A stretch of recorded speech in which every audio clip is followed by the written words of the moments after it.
Welcome one, welcome all. Today is going to be the first video of a new series on my channel called Film Friday.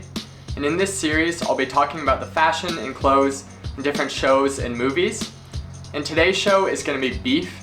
This is a new Netflix special, and I think it released in early April.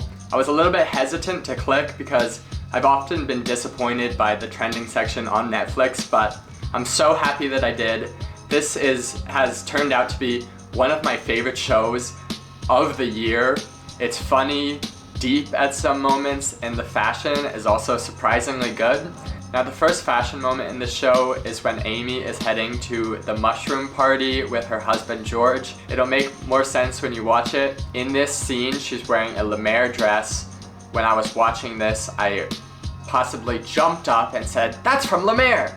Because La Mer is definitely a brand you don't see a lot on TV or especially Netflix productions. It's just much more on the low-key, minimal side of luxury. But I actually feel that the vibe of La Mer, which is effortless and very put together, is essential to Amy's style. And here's why. Amy is an entrepreneur on the verge of selling her business, so she feels a tremendous pressure to maintain this perfect and polished image, even though internally and emotionally she's just unraveling throughout the show. So all the neutral tones and monochrome looks do a great job contrasting her anger issues and the beef she has throughout the show. Some other brands that she wears to help cement this style include Acne Studios, Proenza Schouler, and Tory Burch. And then the next character I'm going to talk about is Amy's husband, George, who is definitely one of the more fashionable characters on the show.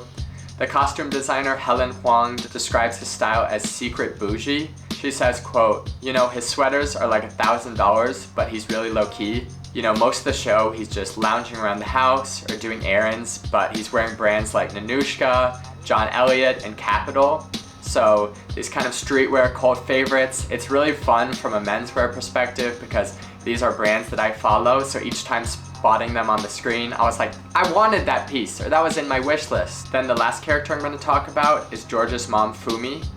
She definitely has the most avant-garde style on the show, and her wardrobe consists of brands like Junya Watanabe, Comme des Garçons, and vintage Issey Miyake, so definitely one for the fashion lovers. It was kind of hard to get past how annoying her character is. Like at the start of the show, she really plays this nagging mother-in-law, so I wasn't even looking at the clothes. But then once you get into it, just some of the more crazy clothes you'll see in a Netflix show. One funny thing I read when doing research for this video was that the costume designer was ordering and returning so much from online retailers like Essence and Mr. Porter that actually some of them tried to like ban her from their platform. The budget was somewhat tight, so a lot of these clothes they were just sourcing for a scene and then ending up returning them. But yeah, just tons of high-end pieces in this. So that wraps up the three characters I wanted to talk about. Danny and his brother really have this more like Paxson-y or thrifted style, so nothing much in the way of high-end.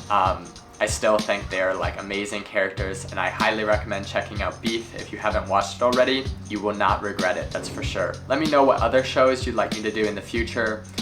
I know in the way of like high-end fashion, Korean shows typically have the best offering because I just find the styling is a little bit more geared towards like a fashion audience, lots of Acne Studios and new season pieces, as opposed to like most American shows which just have like, you know, jeans. I don't know, that nothing much in the way of like fashion inspiration, but yeah, I'd be happy to do more of this once again every single Friday. New videos every single day. Talk to you tomorrow.